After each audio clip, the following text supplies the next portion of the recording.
Shop Tool Reviews has some interesting sponsored content out on this Durofix 1-inch impact wrench. It's a 60-volt tool. That kind of led us into the point of, hey, let's try this out and see what happens. Have you ever bought a tool and before it actually breaks thought, man, this was a bad idea?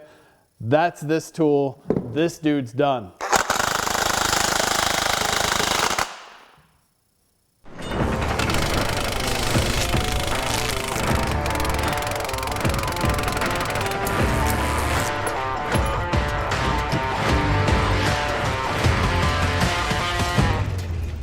From the moment we picked up the Durofix 1-inch jumbo impact wrench, we kind of had feelings that it's too heavy, B, it's a little clunky. It really wasn't going to be a tool that we would pick out of all the 1-inch impact wrenches that we have.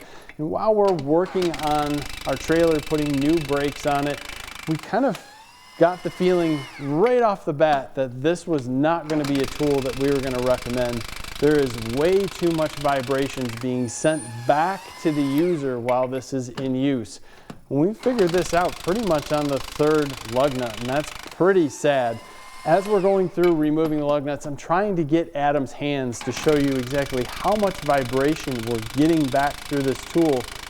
And at that point of about halfway through, Adam actually looked at me and was like, this sucks.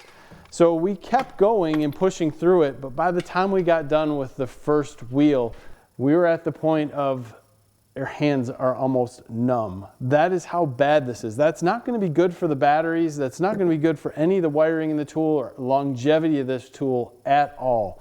We wanted to try its fastening modes, and the fastening modes on this are interesting because there's 5 different ones, and they list them out in the owner's manual, basically saying it's level 1's 200 to 300, level 2 is 500 to 680, level 3 is going to be 800 to 1000, and they keep going up. We figured level 2, 500 to 680 was going to be it.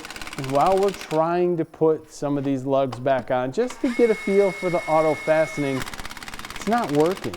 We're having to pull the trigger multiple times. We're noticing that we're really not getting the wheels that tight, and we're definitely not getting anywhere near 580 to 680.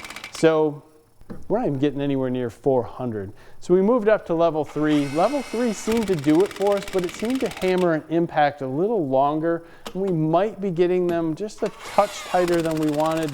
It's hard to say, really, until we really tested it, and we really still weren't getting to 400 on level 3. So that was sad, to say the least. We moved on to removing everything, and we're on tire number 2. Taking everything off. In the middle of that, we caught what we thought was a bad stud. We hammered on that stud for quite some time, thinking that we have a problem. The socket was still moving, everything was good. We just assumed that threads were bad, gonna have to replace a stud. This really sucks. Once we removed the tool and got it out, we realized that the tool was actually the problem, not the stud. So as we did here, thinking, well, what is it? We took this guy apart. We don't have a problem with the impacting mechanism. We don't have a problem with the motor. We have a problem with an anvil that is locked in place. And as you've seen in the beginning, the tool will actually move it, but this guy is actually stuck in there and froze. So that's what's slowing the tool down and causing all this havoc. If I would have spent $1,299 on this tool, I would be upset.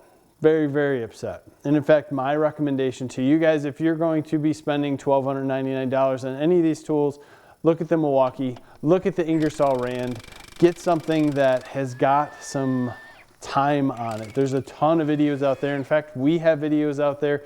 The Ingersoll Rand doing some pretty amazing stuff. The Milwaukee has some vibration dampening in the battery area, which I think is good because after using this tool, trying to get these batteries off, even after 2 rims, was significantly difficult, and it shouldn't be.